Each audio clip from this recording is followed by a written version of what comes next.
What's up everybody, my name's Big Cam and welcome back to another Comically Boston breakdown episode, and today we are talking about the season finale of Peacemaker Season 2, Episode 8, titled Full Nelson. And today we will be breaking down this glorious episode and talking about everything that happened this season, and oh, what a season it's been. If you missed my breakdowns for the other episodes of Peacemaker Season 2, they are already out on the channel. Go check those out, and I hope you guys really enjoyed this season. Some people were saying that Season 2, this finale, wasn't as good as Season 1, or that it was just ass.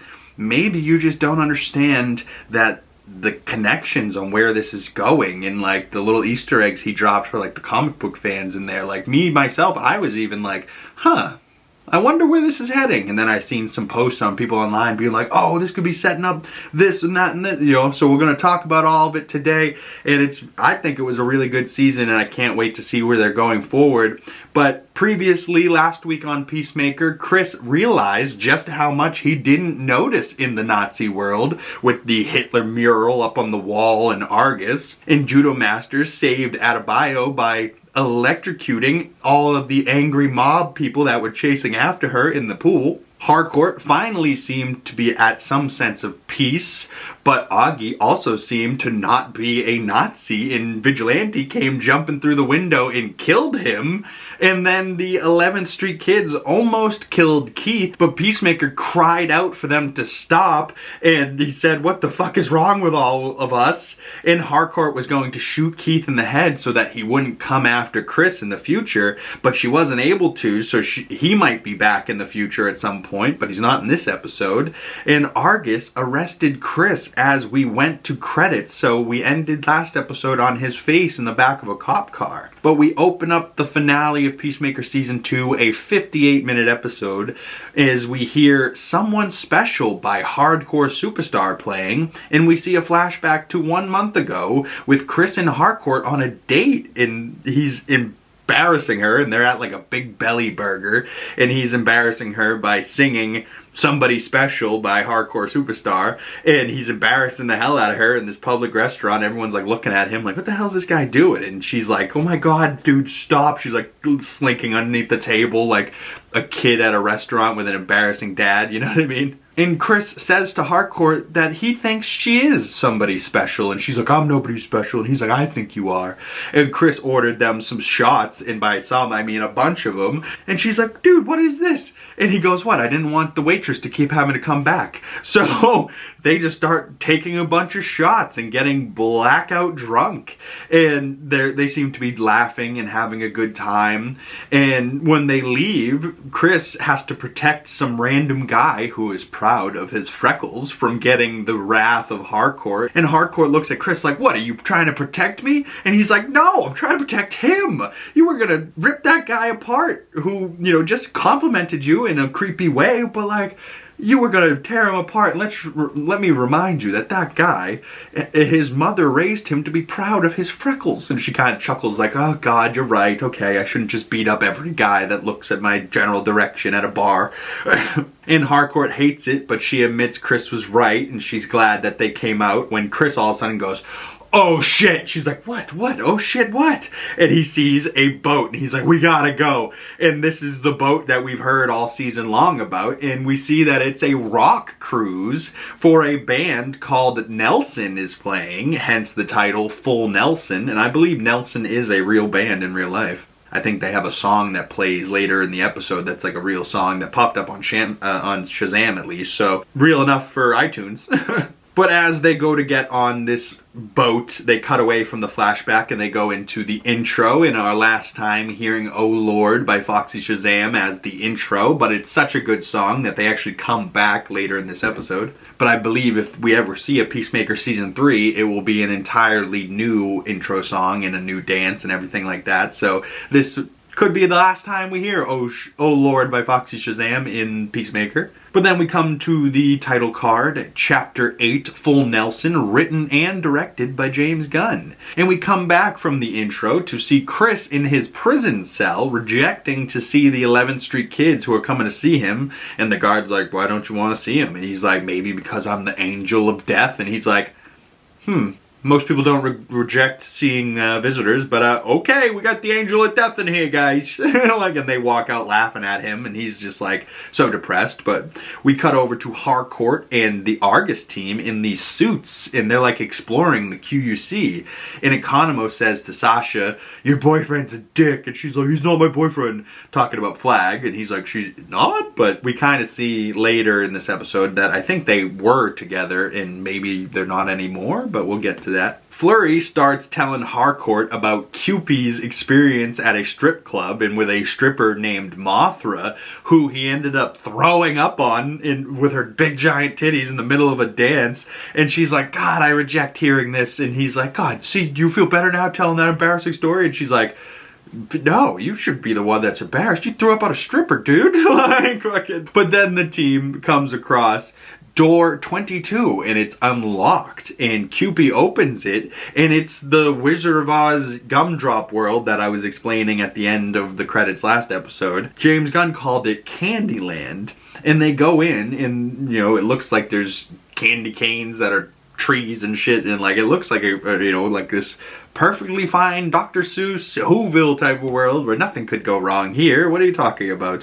And then all of a sudden they start getting attacked by these little tiny Labubu sized motherfuckers who are maybe the dimensional imps that we heard Augie and Keith and Chris talking about earlier in the season. And they start to drag them away, and they're starting to drag away Cupid and Fleury and Harcourt, and she yells back to Titties, "Pull!" But the little things cut the rope so that they're not able to, you know, get pulled back, and they shut them in. But they're like, you know, fighting their way off, Harcourt shooting all of them. And James Gunn confirmed in his little podcast after the fact that Augie had said that I think one of those little dimensional imps jizzed in my cereal. And he confirms that these little things are these little pervy creeps, you know, and I called them little Labubu demons. He confirms that, yeah, they probably did jizz in Augie's cereal because they are little horny, pervy little fucks, because we saw one of them humping Fleury's mask. And Fleury's sitting there like, "What the fuck is happening?" So Harcourt starts shooting them, and as she's shooting them, they explode, and when they die, they like explode into confetti. And it's like, what the fuck are these little things? And they, you know, make it back to the QUC, and they shut the door behind them, but a couple of these things get in, and as they shut the door, it cuts one of them in half, and the thing's like, it's like bloody and violent for these little Labubu fuckers. And you're like, Jesus Christ, it did not need to be this violent. And they start like stomping on them and squishing them to kill them and ripping them in half, and as she rips one in half, confetti comes out. I was like, dude, this is chaos. But then they see, as they kill all of these little imps, that they got into Cupid's mask and ate his face and killed him. So now the poor Cupid doll is dead. And, you know, so Gumdrop World, Candyland, door 22, no go, no good. Don't want to go back there. But we cut over to ECONOMOS saying to Harcourt, "I was doing this to stop another dimensional rift from opening up, and now I'm afraid we are going to be the ones to cause it." And ECONOMOS is like looking around the little apartment that they're in. I believe they're in Harcourt's place. And ECONOMOS says to Harcourt, "When has anything we have ever done been for the good of the people?" And they both kind of look defeated. And then he finds EAGLY in a closet hiding, and he's like, "Oh, he's here. Oh, he's all depressed." And he's like shoving his face into the corner in the room, in the little closet, and he's all depressed because Peacemaker's back in jail again, because you gotta remember, he was in jail once before, so EAGLY knows what it's like and possibly how long it might be till he sees his buddy again, you know, so he's depressed. ADEBYO goes to see Adrian, who is also depressed that Peacemaker's in jail, and she says that they need to break Peacemaker out, and she wants to use the blood money to hire a really good lawyer. Vigilante's like, "You can't use this blood money, it will curse you and all of your descendants." And she's like, "No, it won't." And Vigilante suggests, "Well, why don't we do a prison break, or like threaten the judge instead?" And she's like, "What makes you think you're one of the good guys?" And he's like, "All parts of me?" You know, like, and he's just so dumb. But she's like, "We're not threatening the judge." And he's like, "Okay, fine, breakout then. That's the one I wanted to do anyways." Like, I didn't want to threaten a judge. I just wanted to break my buddy out of prison. What's the deal? And she's like, "Okay." And she starts to use reverse psychology on Vigilante by saying, I thought you were his best friend. And he's like, I am his best friend. And she's like, I must be better best friends than you because I'm willing to take on a blood curse for Peacemaker, but you're not. And he's like, whoa, whoa, whoa. I totally would take on a blood curse for Peacemaker. I just would rather kill a judge. But he agrees that they should bag up the cash and go, you know, and break Peacemaker out the legal way with this blood money. And then we cut over to Chris making bail because of ADEBYO and Vigilante, and he doesn't want to leave, and he's like, what the fuck do you mean? You made bail. This isn't a bed and breakfast. Like, get the fuck out of here. And he comes to get EAGLY, and John is all happy when he sees him at the door, but Chris just walks right by him and says, hey John, I'm just here to get EAGLY. And he grabs EAGLY and leaves. And all the 11th Street kids then when they get there are like, why didn't you stop him or tackle him? And he's like, what do you mean, dude? Like, he just left. So now they don't know, you know, where he's at. And he said he was heading out of town. So they're like, fuck, we gotta find him. And they're like, well, can't you track him with the little device in his neck? And she's like, John and I don't have access to, you know, we are cut out of all Peacemaker access at Argus. So they can't find him. So, you know, that they're trying to locate Chris. In HARCOURT's like, I gotta go to work. And she sees that alien dude incinerating a couple more rats that we've seen in the QUC throughout the season. And we don't go into his door, or we don't find out anything more about him. So he's just some alien dude, but like, what's his deal? Where is he from? Can he talk? You know, like those are things I'd like to know maybe next season. But we start to hear Fucking My Heart in the Ass by Steel Panther plays. Fucking my heart in the ass, you know, like crazy song title, but what's crazier is how hard it rocked throughout the episode. I was like, God damn, this is a dope song. But we see, as the song plays, we see Judo Master open up one of the doors, and it looks like he gets sucked into a wormhole, and it looks like the same wormhole from Superman, and Lex sends a picture of that wormhole to Flag, and it says, Rick, looks promising, can't wait to see what's next. From Lex, and Otis and all of the Lex Luthor's guys are there, and they're all high-fiving Flag, like, we're doing great work, we're finding out great stuff. And we cut over to Chris checking into an American Star motel with EAGLY. We see Happerstein doing coke with one of the other guys in Lex Luthor's crew, and like, you know, he's supposed to be a prisoner. All of a sudden he's no longer in prison jumpsuit, he's in his actual street clothes, and he's doing cocaine, and nobody seems to care. So, you know, it looks like they're, you know, not necessarily working for Argus anymore. It looks like they're working for Lex Luthor, and Lex Luthor is running shit. You know what I mean? Even though he's letting Flag think that he's in charge, it's really Lex Luthor that's in charge here. But as Happerstein's doing blow, friggin' Otis walks over like, what the hell are you doing? But we cut over to Fleury and HARCOURT as they open the door in the QQC to the skull on top of the spiders that we saw in the trailers, and we were wondering what this world is. And we don't ever go into this world. They just hear screams coming from it, and they shut the door, and HARCOURT's like, you no go in that one. That one's no good.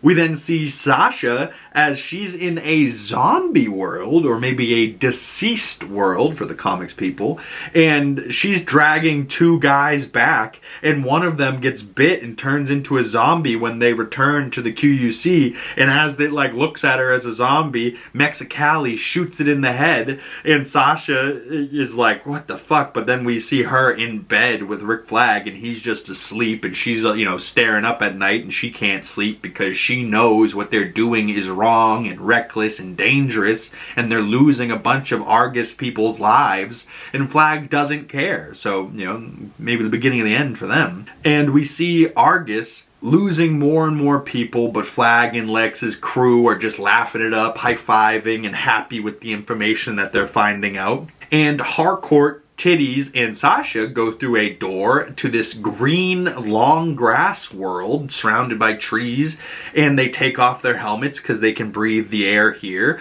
and they didn't get attacked immediately. And when she brings this information about this particular door back to Flag, and Flag says, yes, this is what we've been looking for, and HARCOURT's like, what was that? What have you been looking for? And he doesn't tell her, and he just says, we will take it from here. Great work. Thank you, HARCOURT. And, you know, so she's like, what is Flag hiding, and what are they looking for? And Flag tells us as he's over at, like, the boardroom, same meeting room where Lex was pitching to this group about, you know, the Meta People's Prison and Planet Watch in Superman. That same group of people, minus Lex Luthor, are here and they're listening to Flag's pitch. And he says they call this planet and this door that she found Salvation, and he wants this place to be a prison. And one of the secretaries is like, this planet looks like it's got lush green grass and lakes. It doesn't really seem like a prison, you know, or punishment. And Flag says, I don't care about punishment. He's thinking about getting dangerous individuals off of our fucking planet forever. And Happerstein's sitting there like, oorah, oorah, you know, like, that's what I love to hear. And Flag says, Belle Reve, Arkham, they can't hold these meta individuals. They break out every month, and he promises that nobody will break out of Salvation. And Secretary Mori, who was in Superman, says, Flag, you've come a long way from being against Luthor in this very room just a month ago to now have switched to being the one to proactively implement his plans? And Flag says, I do not like the guy, but he's the smartest guy in the world. Why not use his brain to make the world a better place? Interesting. Arrest Elon Musk, make him do stuff for us. No, I think it would work out the same way. Elon would be in prison running everything, and nobody knows that Lex Luthor's running everything, but it seems that, like, this is exactly what Lex Luthor wanted, and it seems like he's now the one pitching Flag's plan, and Flag's, like, okay with it, because he really just wants all of these metahumans to be on a different planet entirely, rather than just in prison, you know, on this planet prison called Salvation, they call it. But so the meeting ends, and it seems like it went well for Flag, as Otis and Happerstein are like, you're my hero, man, you crushed it, let's go celebrate. And Flag says to Sasha, are you coming to dinner? And she says, no, I'm gonna call it an early night. Okay, well maybe I'll see you later then. And she's like, yeah, maybe. And Flag leaves with the boys, so maybe this is Sasha finally realizing that she doesn't want to be a part of whatever Flag's doing here with Luthor. And then we cut over to Harcourt getting home, and she looks like she's about to patch up some blood, and maybe she was just at a bar beating up some guys, but they didn't show it because we just know that's her MO at this point. But when she gets home, she gets a call from Sacha Bordeaux to meet her at a Big Belly Burger, and this is the same place that she was taking shots with Chris in the flashback at the beginning of the episode. And Sasha tells Harcourt about Salvation and everything that's been going on. And Sasha says she's starting to think she shouldn't be spending her life working for this broken system. And then we hear, we're not gonna take it. Yo, we're not gonna take it. We're not gonna take it anymore. Banger of a song. We hear We're Not Gonna Take It, but the 2016 acoustic version by Dee Snider plays as Harcourt takes Sasha to meet ADEBYO, who has ideas on where they could do to fight back and that type of shit, and work for a place that's not corrupt like Argus or whatever Waller's doing. And we see Harcourt kept the ticket stubs from the Nelson Rock cruise that her and Peacemaker went on for their first date, and we end up cutting back to the first date on the Rock cruise, and To Get Back to You by Nelson plays, and Harcourt's like, pretty good, and she's enjoying herself, and she's dancing, and she's pretty wasted, and that's also important to remember because they just came from doing a bunch of shots. But they start dancing, and it goes like into this slow motion moment where like he spins her, and then when she comes back in, it goes into like this slow motion intimate kiss, and it's like fireworks should have gone off in the background. And you know, they're starting to make out in the middle of this crowd at this concert, and she stops and says, I gotta go, and she leaves, leaving Chris in the middle of the concert alone. So this whole time it was just a kiss. I was speculating maybe they hooked up or something. It was just a kiss in the middle of a concert, but their first kiss, and it was a pretty magical moment, and Chris knows it was a magical moment, and he felt the fireworks, and he knows she did too, and she just couldn't embrace it because of Rick Flag Jr., but you know what it's like when you feel the fireworks yourself, and you're like, did you feel the fireworks? And sometimes the other person's like, no. And you're just like, well, shit. But some other times you both feel the fireworks, and then one person's just not ready, and then it never works out, and like you guys, it could have worked out, but somebody was just too stubborn to get past their block and their brain for the moment, you know what I mean? Like, I just want Chris and Harcourt to be happy, and I don't think they ever will be, unfortunately. But Harcourt comes back from thinking about this flashback, and she's looking at the tickets, and she asks Sasha if she has Peacemaker clearance.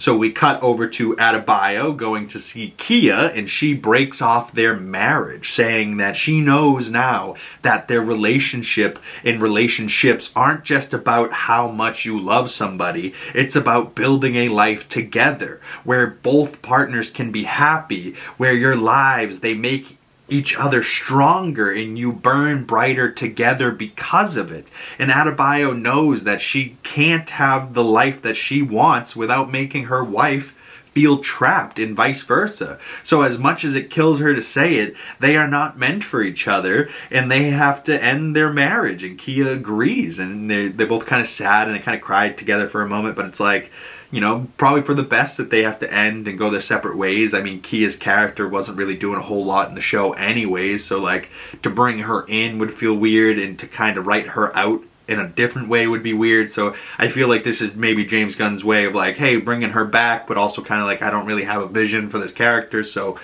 ADEBYO is going to be continuing on, and Kia probably the last time we see her, I'm guessing. So we then cut over to Sasha, Bordeaux, ECONOMOS, and Harcourt at Argus trying to be slick so that they can get Peacemaker's location, and they make John be the distraction, and he's so awful, and he couldn't be worse at being cool and trying to improv, and he calls Otis a dumb cunt, and Otis is like, Jesus Christ, we know you're lying, dude, like there was no game last night, and he's like, no wonder why nobody likes you. And he goes, people like me, you fucking cunt, you know, and you're like, Jesus, fuck Economos, you couldn't be worse at this. And Economos chokes real bad, and Harcourt's like, dude, you're literally the worst person at Black Ops ever. And he's like, did I ever say I wasn't? You could have been doing this.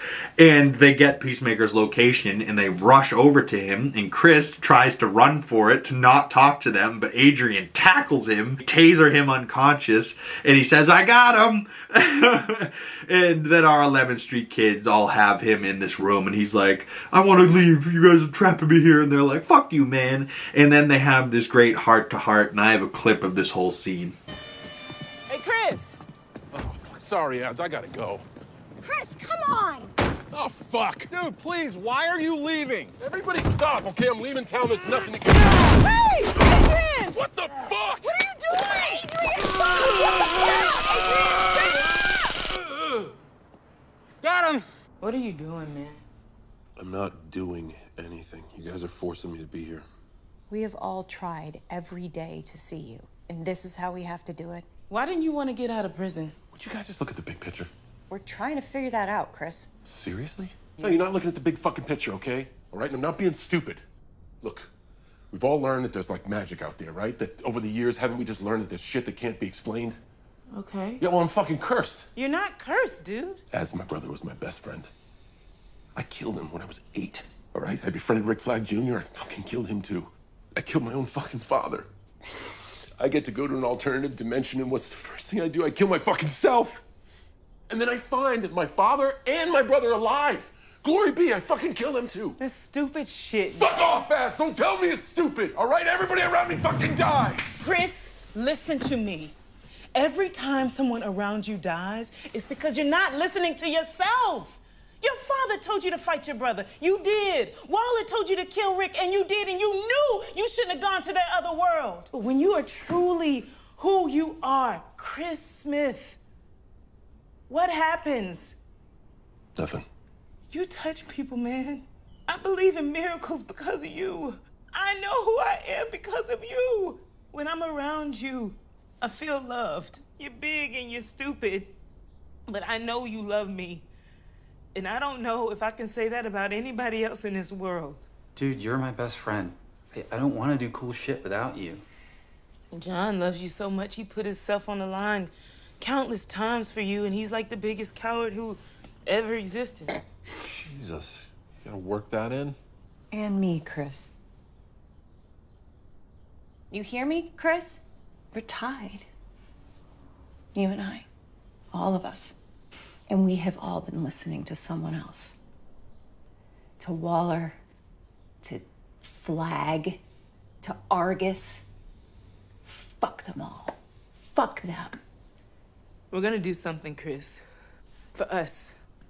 And for the world. We're gonna stand the fuck up. But we need our boy with us. We need you. You gonna let us down?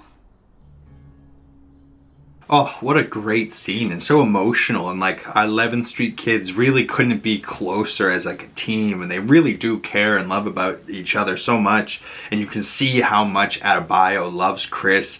And I love the beginning when Adrian tackles him and tases him, and they're like talking to Chris, and he says, guys, look at the bigger picture, I'm cursed. And ADEBYO says, no, when you listen to other people, bad shit happens. Killing your brother, you were listening to your dad. Killing Rick Flag, you were listening to Waller. Going to the other universe and killing your other self, you weren't listening to yourself. You knew you shouldn't have been going over there. And she says, when you do what your heart tells you to do, what happens, Chris? And he says, nothing. And she's like, you touch people, man. I believe in miracles because of you. As she's almost in tears and her voice is trembling. In that line, she's saying, like, we know she believes in miracles because she saw him hug an eagle season 1. And she's like, fuck, man, I have to take this as a sign. I just saw an eagle hug a man. Like, and she says, when I'm around you, I feel loved. You're big, you're stupid, but I know you love me. And I don't know if I can say that about anybody else in the world. And that line hit me. I was like, I'm big and stupid, but I love you. Ah. And then Vigilante chimes in and says, dude, you're my best friend. I don't want to do cool shit without you. And ADEBYO says, John loves you so much, he puts his own life on the line countless times for you, and he's like the biggest coward who ever existed. And John Cena chuckles for a moment, and ECONOMOS is like, Jesus, you just had to include that? You had to work that in, did you? And then HARCOURT chimes in and goes, and me, Chris. And me, you hear me? Look at me. And she says, we are all tied together, and we have all been listening to someone else, to Waller, Flag, Argus. Well, fuck them all. And we're going to do something, Chris, for us and for the world. We're gonna stand the fuck up. But we need our boy with us. We need you, Chris. You gonna let us down? And he kind of sits there for a moment and like processes it, and we cut away not seeing his response as everyone walks out of the motel room. And I'm thinking for a second, like, did he say no? Because everyone's just like walking out without him, and they shut the door, and then Chris runs out after HARCOURT and says, did it mean anything to you, the boat? And she says, oh my God, the boat again? And he says, I'm not asking you for anything. I just want to know if it meant something to you at all. And she says, of course it did, you fucking asshole. It meant everything. And she walks away. And you're like, oh. Oh, like I genuinely was like, oh, they die, you know, and like fucking, he's so happy once he hears this, and he goes back into the apartment or the motel room, and we hear "Oh Lord" by Foxy Shazam one last time as he starts dancing in the room, as he knows it did mean something to her. And then we cut to 1 week later as we see Foxy Shazam playing on the rock cruise as our 11th Street kids rush into Adrian's basement and start bagging up cash and making it rain on Adrian. But I actually have a clip of this full scene.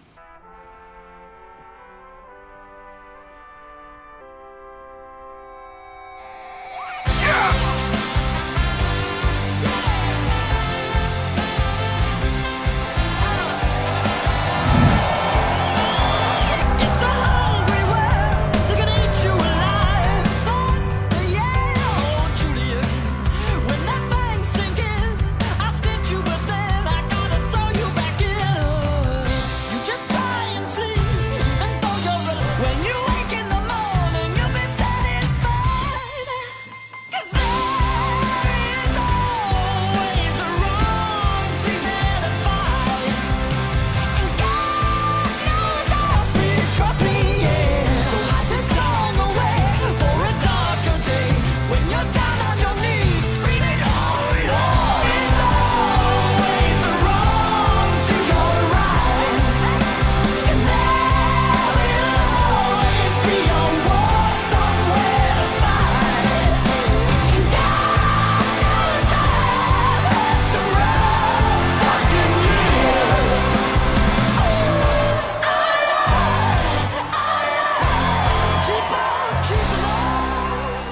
Oh, God, that Foxy Shazam song gives me chills every time I hear it. Like, it's been some rough fucking years.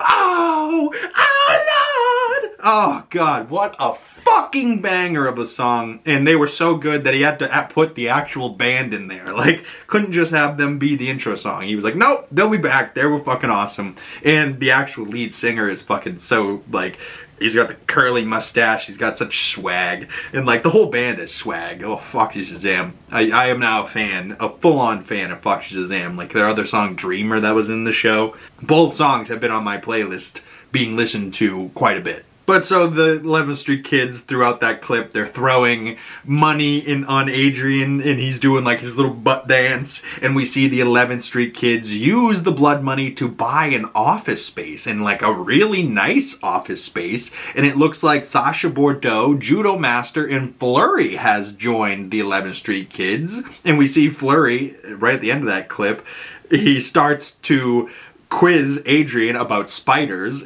She gets a couple wrong, he gets a couple right, but Fleury starts to notice that Vigilante doesn't know anything about spiders, and John is over there clipping EAGLY's talons, and EAGLY puts his wing on ECONOMOS' shoulder like, yeah, you're an alright guy, ECONOMOS, he's winning me over, you know. And it's so funny that EAGLY is still a part of this team, and like, you know, John and everyone else is starting to like care about him so much more as well too. And also EAGLY's like the most powerful member of this team. Like, what the fuck? Prime Eagle. And then all this is happening while Foxy Shazam is performing Oh Lord on the rock cruise, and we see HARCOURT singing the song, hugging Chris, and they are kind of back together. And they went back to the rock cruise, to this boat again, to see another performance. And I think they're genuinely good for each other, and I think she loved the boat the whole time, and she loved this first date with him, and now she's maybe embracing them being together, it looks like. And I really love that Chris and HARCOURT are finally together. And we see as they walk out the front door of their office building, their company name is called Checkmate, and it says making the world better. And Checkmate in the comics, I believe, is like a intelligence spy organization that Waller opens up. So in the James Gunn's DCU, the 11th Street Kids and Waller's daughter, ADEBYO, opens it up. Very interesting. I wonder if Waller will end up getting her foot in the door over with the 11th Street Kids. Everyone's all smiles, and it looks like everything's going to be great as we cut to black on Chris and HARCOURT at the concert, and things look like all's going well. When they cut to Chris arriving back at his motel room, and he gets a bag put over his head and thrown in the back of a van, and they put cuffs on him, and he is brought to Argus in Flag, and they put him in the Salvation as the first prisoner to test what's going on here. And Flag says, before we move all the metahuman prisoners here, I think a little due diligence is required. So Peacemaker's is going to be their guinea pig for this prison. So it looks like they did pass Flag's prison idea into effect. So they will be sending metahuman prisoners here in the future, or maybe it's not passed into effect and this is Flag trying to say like, yeah, we'll work great, Peacemaker's there and he can't get back. You know, like, and he's happy just because he's like, fuck you, bro. You did my son dirty. But Flag has Chris's signature on a little document, and he's like, thanks for volunteering. He's like, I didn't fucking volunteer for shit. And she's like, it looks like your signature right here. And he's like, oh, fuck, what did I sign? And Flag says, this is for Ricky, you piece of shit, and closes the portal door. And Chris, like, dives, but the door disappears. Flag and Lex Luthor's guys now to open and close this portal door. They no longer need Peacemaker's little silver device thing. So maybe they'll steal that back in the future and open a portal door somewhere else to be able to get Chris out of there.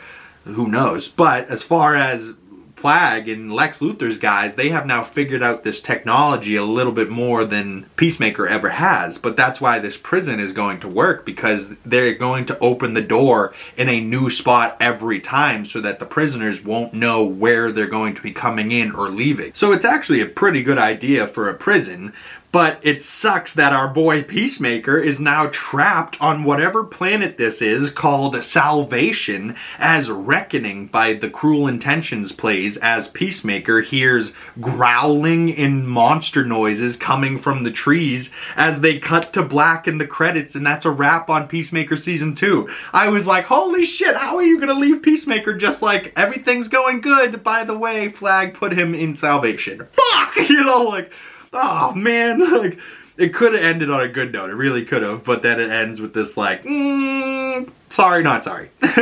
But the post-credit scene of this episode, there's actually two. The first one, Councilman Maury, or Senator Maury, whatever you want to call him, he says to Flag, have you thought about putting a vaporizing barrier around the area, like a bug zapper for metahumans, aliens, and other pieces of trash?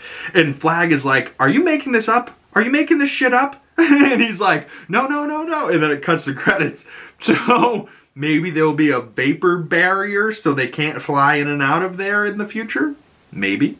Or maybe that was just like a dumb idea that James Gunn thought was funny, so they threw it in there. But then there's another post-credit scene of ECONOMOS and one of his terrible improv jokes that they didn't use in the episode. And like, you know, him trying to distract them so that they can get Peacemaker's location. And ECONOMOS says, did you hear about that one Massachusetts truck driver? And the reason I included this full thing was because he said Massachusetts, and that's where I'm from. So he says, did you hear about that one Massachusetts truck driver? Did you guys hear about that guy? He picked up a hitchhiker. Why wouldn't he? If you only saw her titties, you'd be like, hey, I'd stop too. Blonde hair anyway. He picked her up and he made her ride in the back of the truck. And you're like, that's weird. Until Colorado, a cop pulls them over and opens up the back of his truck and sees it's filled with dead bodies and the guy is a serial killer. But the cop was like, hey man, you can't do this. And he's like, I got a permit. And he shows it to him. And the cop's like, well, I guess you're legit. And the woman on Lex's team starts dying laughing. And the rest of them don't, but she does. And ECONOMOS just looks there like, yeah, you see, I am pretty funny. And he's like, looks like I got a new fan. And he turns back, like kind of smiling and laughing. And he turns back to Sasha and Harcourt like, are we done yet? And then it ends the credits for good. And there actually is a, you know, post-credit thing where like they talk about the season and James Gunn talks a little bit more about that and where we could be going forward. But, you know, just to speculate for myself, so Argus is run by Rick Flag, and they've been working with Lex Luthor, who has been transferred from Belle Reve prison to Van Null, which we never got to see, but maybe we will in Man of Tomorrow. Keith in Earth X is still out there with the Nazis on that universe. And all of the other universes in the QUC could become a bigger problem in the future. But Flag, whose moral compass has fully shifted with Argus pretty much just being what Lex Luthor wanted all along, heading into Man of Tomorrow or possibly Peacemaker Season 3. But I believe James Gunn said recently that Peacemaker Season 3 is not what's going to be next for Peacemaker, is not fully in the works yet, maybe in the future, but the events of Peacemaker Season 2 here, he said, will play out in other projects going forward, in maybe Man of Tomorrow, maybe Lanterns, maybe Supergirl, I'm not sure, but if Peacemaker is going to be a pretty big character going forward in the DCU, I'm not mad. I think that's awesome for John Cena. So the next time we see Peacemaker, he's on a world all by himself with no help and maybe monsters. And the 11th Street Kids are going to be opening their own business called Checkmate, and, you know, from the money in Vigilante's basement. And Sasha Bordeaux, Judo Master, and Fleury left Argus, and they are now working for Checkmate and the 11th Street Kids. We also know that Maxwell Lord is out there still with the Justice Gang, and could Man of Tomorrow really be Superman and Lex Luthor having to go get Peacemaker in that other universe? Or maybe Superman and other metahumans start getting put on Salvation and put on this other universe, and they're going to have to get off or fight their way out of there.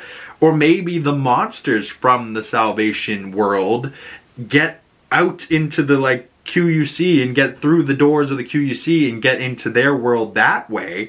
And that's how James Gunn's like Gods and Monsters first chapter of the DCU, you know, really is, you know, Superman's like the gods and the monsters, and it's really going to be about these creepy Labubu imps and the kaijus that we saw him fight in the first movie, and like maybe it really will be all about monsters and creatures and things like that rather than say Darkseid or Brainiac, or before we get to those great characters, let's fight monsters first. You know what I mean? Like that could be a great way to start the universe. But I'd love to hear what you think. Where do we think we see Peacemaker next in the DCU, and what comes out next for the DCU? And what are your thoughts on Peacemaker Season 3? Would you watch it? Would you want to see it? Do you think it's going to happen? Or does this lead directly into Man of Tomorrow, and does Peacemaker have a big role in Man of Tomorrow? Or does it have anything to do with Lanterns or Supergirl? And also, just like talking about the Peacemaker season, comment below your answers to all these questions. But also, like, what was your favorite episode this season? You know, what was your favorite part of this season? Or just overall, did you like this season in general as a whole? But, you know, I think it's awful what poor Flag did to our boy at the end there. And we know from Creature Commandos that Flag had broken his back by way of Clayface. So I'm totally down to see Clayface break him all over again, especially for what he just did to Peacemaker. Fuck Flag. Oh, I'm so angry at Rick Flag Sr. Rick Flag Jr. is still on Earth X though, so maybe he comes back in the future, who knows. But James Gunn, with the world of Salvation that he just teased in this last episode, there is a comics run called JLA, which is Justice League of Authority, Justice League Association, something like that. The JLA Salvation run, and on the cover here you can see some crazy looking characters, but looks like Catwoman, Lex Luthor, and Joker are on this place. Maybe Dr. Freeze as well. Poison Ivy back there. Wow. Some interesting people on that cover. I'm going to have to go to the comic book shop this weekend and see if I can't get my hands on some Salvation Run comics. But James Gunn, on his little podcast, talking about Salvation Run. From the comics, there is a comic called Salvation that is a limited series in which Amanda Waller and Rick Flag say, screw it. There's all these metahumans that keep getting into prison and out of prison. Fuck it. We don't care what happens to them. This isn't about justice. We're going to send them to this other planet where they can't get off. Well, that's where we're sort of beginning our part of our larger story in the DCU here in this moment. Interesting. So Salvation and the bigger story of the DCU will be this Salvation planet. In the comics, Waller and Flag got fed up with the metahumans breaking out of prison, so they put them on this planet where they couldn't get off. So that's very interesting. James Gunn, in that same podcast, I believe, also said that he wanted one of the cameos when they opened up one of the doors in the QUC. He wanted one of them to be Ryan Reynolds' Deadpool and like open up the door and, oh my god, it's Marvel Universe, it's Deadpool over there, like what the fuck? But he said that would have been one too many big hoops to try and jump through, so they ended up, you know, not doing it. But that would have been sick, and I think a lot of people are disappointed that that won't be happening. But we do know that coming next year we have Clayface, which I believe is set in the DCU. It might not be. There's going to be a Supergirl movie, and then I think maybe Supergirl comes first, maybe Lanterns comes first, because early 2026, June of 2026, maybe I think Lanterns comes early, maybe March, maybe before, but maybe not if they don't want to compete with like Daredevil Born Again and like a Marvel show running at the same time. I don't think they'll really care about that. I think it's more so like they don't want Game of Thrones shows and Lanterns running at the same time, so they will have to be, you know, before or after House of the Dragon Season 3, and probably after A Night of the Seven Kingdoms, which is in January, so like they'll probably be somewhere in the middle there, I'm guessing. And then Clayface coming September 11th. Just from the set photos we saw that looks nuts. But then we know James Gunn's next film that he's working on is Superman, well not Superman, but Man of Tomorrow, where Lex Luthor and Superman are going to be probably ginormous roles in this film. Maybe Supergirl, maybe the Justice Gang as well, the Daily Planet people, maybe the Peacemaker Squad. I would love all of them to kind of converge in Man of Tomorrow and all have decent roles. Like, I would love to see that, but As far as the QUC and worlds we saw in there, we saw Earth X, of course. We saw Gumdrop World, which isn't really Gumdrop World. Candyland with the demon Labubu's. We saw a black hole through one of the doors, and it looks like the same black hole from Superman, but without the blocks getting sucked into it. We saw the world with the skulls on top of the spiders with the lava everywhere. And then Sasha Bordeaux saw a zombie world, and then the green world with oxygen that is now the Salvation Prison. So we saw a few worlds in there. We still never saw the alien dude's world. James Gunn answering a question, I believe maybe on Threads, and somebody asked him, can you please clarify how is that finale going to set up Man of Tomorrow? Like, I'm genuinely very confused about this. And he said, where Chris is at the end, what is happening between the government and the metahumans, Rick and Lex's new partnership with Argus, and all of their decisions to do what they did as part of the future Man of Tomorrow and more. So, Salvation is going to be big in James Gunn's future DCU going on here. Lex Luthor's partnership with Rick Flag and Argus is going to be big. And, you know, the fact that Lex Luthor, Argus, and them are working with the government to do Salvation, I think is going to be a huge part of what's going forward. And the fact that Chris is on Salvation is going to be a big part going forward. So I can't wait for this. I'm so excited to see what James Gunn has next. I hope there is a Peacemaker Season 3, or at least our boy has a huge part in Man of Tomorrow or something like that. But I'd love to talk more Peacemaker with you guys. If you want to comment your thoughts down in the comment section below, or message me on my other social medias, links for those down in the description. And if you made it this far in the video, please consider liking this video, subscribing if you haven't already, and hitting that bell so you don't miss future DCU content when it comes out and when we're chatting about it, or even future Peacemaker seasons. And if you haven't, go check out all the other breakdowns from this season. Thank you guys so much. If you clicked on all the videos and you watched them and you stayed this far into the video, I love you guys so much. My name's Big Cam, and I will see you beautiful people in the next one. Peace!